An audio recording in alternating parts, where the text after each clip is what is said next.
Nagkaroon ba sila ng away after the eventful premiere? Bagong pahayag ng Tuba Büyüküstün mula sa Seda Bakan.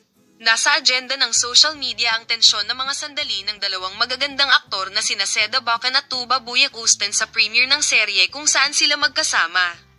Matapos ang insidente na naganap ilang buwan na ang nakakaraan, magkasunod na nagbahagi ng mga post ang dalawa. Gumawa ng bagong pahayag si Seda tungkol sa issue mula sa ministro. Ipinagpapatuloy ng 39-year-old actress na si Seda Bakan, na nakakaakit ng atensyon sa kanyang pag-arte at sa kanyang mga post, ang kanyang masayang pagsasama. Si Seda, na may 2 anak, ay patuloy na nagtatrabaho bilang isang ministro. Sa ngayon, nakasama niya ang kanyang matalik na kaibigan na si Hadis at ang aktres, na ang pangunahing serye ay Kapana Panabik, ay nag-guest sa YouTube channel ni Hurriyet. Sinasabing ang magandang aktres, na sumagot sa mga tanong ni Hakan Genk, ay nagkaroon ng tensyon kay Tuba Büyüküstün noong mga nakaraang buwan.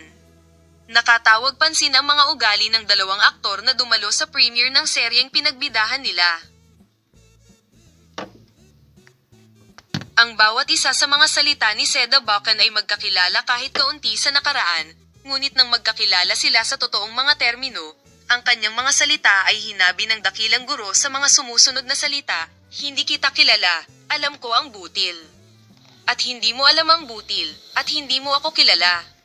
Habang ang ganitong ugali ni Büyüküstün ay nakakuha ng pansin, ang kanyang sinasabing Seda shut up, okay, shut up ay nakuhanan din ng kamera. Muling gumawa ng pahayag. Ang ministro ng Seda ay gumawa ng isang pahayag sa issue. Ginamit ni Seda Minister ang mga sumusunod na pahayag sa kanyang pahayag. "Mahal na mahal ko si Tuba. I formed another bond with that team and my teammates. Dahil ilang buwan kaming magkasama sa mga lugar na hindi namin alam, malayo sa aming mga tahanan. Minsan, inalagaan nila ang mga anak ko.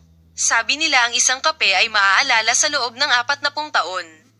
Ang pagkakaibigan natin ay hindi madaling masira. Ang pagkakamali doon ay kung bubuksan mo ang magiliw na kapaligiran sa harap ng lahat at ng press, maaaring hindi ito maunawaan. Hindi ako nasaktan ng sino man doon. Kailangan lang bang gawin ang bukas na pag-uusap na iyon sa paligid ng lahat? Ito ang isyu na maaaring hindi maintindihan doon. Mahal ko si Tuba at nakita kong matagumpay siya.